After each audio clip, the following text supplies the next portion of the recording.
Uma criança de 10 anos engravidou do seu tio após ser estuprada por ele desde os 6 anos de idade. E extremistas religiosos foram para a porta do hospital onde a menina faria o procedimento do aborto para chamá-la de assassina.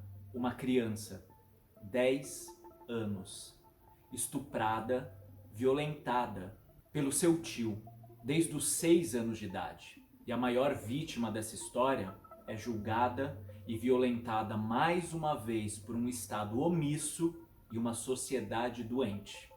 Essa história é chocante para mim e para milhares de outros brasileiros que ainda possuem alguma humanidade dentro do coração. Mas para uma outra parcela da sociedade, uma extrema-direita raivosa, histérica, cruel, sem um pingo de amor e compaixão ao próximo, essa história serve para eles vomitarem seus pensamentos e comportamentos mais sórdidos, retrógrados, canalhas, em nome de um Deus cruel, um Deus que pune, um Deus que não acolhe, um Deus que é ódio. Esses fanáticos não são felizes porque já estão mortos, frios, gelados, agem sem um mínimo de empatia e atropelam tudo que vê pela frente em pró dos seus valores ultrapassados, pautados no patriarcado e no fundamentalismo religioso, os grandes vilões da nossa sociedade contemporânea. Está difícil seguir em paz com a quantidade de absurdos que presenciamos a toda hora.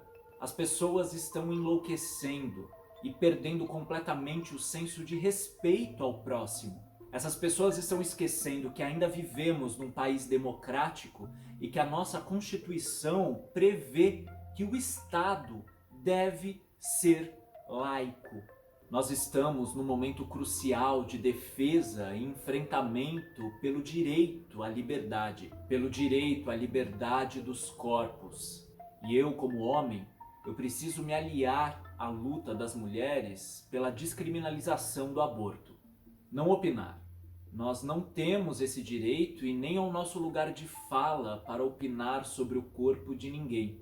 Precisamos nos aliar na luta, revendo esse sistema patriarcal que em pleno século XXI quer controlar o corpo das mulheres com uma legislação masculina e misógina, que busca reduzi-las a um instrumento passivo e tirar delas todas as possibilidades de decisão própria. Os acontecimentos recentes no país demonstram que a maioria dos homens insistem em não reconhecer os privilégios herdados socialmente pela brutalidade do patriarcado. Insistem em negar os argumentos das mulheres que se esforçam diariamente para lançar uma luz do sofrimento causado pela cultura machista. E para tal, esses homens utilizam de argumentos rasos, decorados de cartilhas de cronistas conservadores com pensamentos absurdos e ultrapassados, sempre revestido com o verniz da opinião. Trata-se de um movimento social recorrente na história.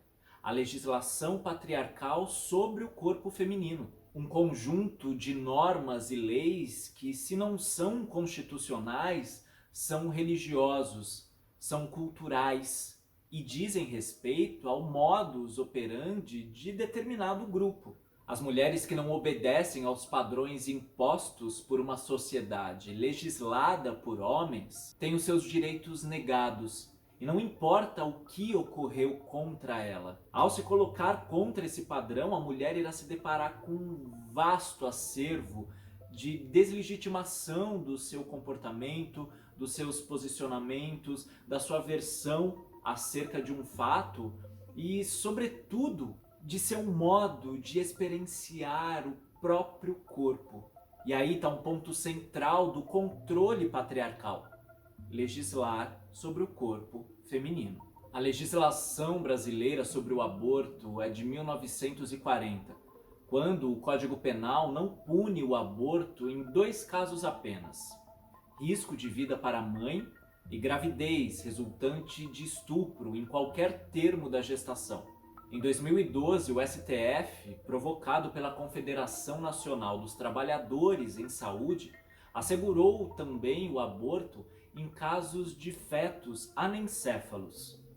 O direito ao aborto nos casos de violência sexual, previsto no Código Penal desde 1940, agora está sendo distorcido por fake news e outras mentiras que circulam nas redes, um método muito comum desse governo fascista e de seus apoiadores. Precisamos nos aliar e colocar a nossa cara nessa luta pela liberdade dos corpos, pela ciência, pelo direito da criança a ser criança, para que mulheres não tenham seus corpos violados pelo Estado patriarcal, porque a escória que ocupa o poder hoje não se intimida em vomitar o seu chorume por aí. Não podemos esquecer nunca que o atual presidente da República disse a uma companheira de profissão que não a estupraria porque ela não merecia.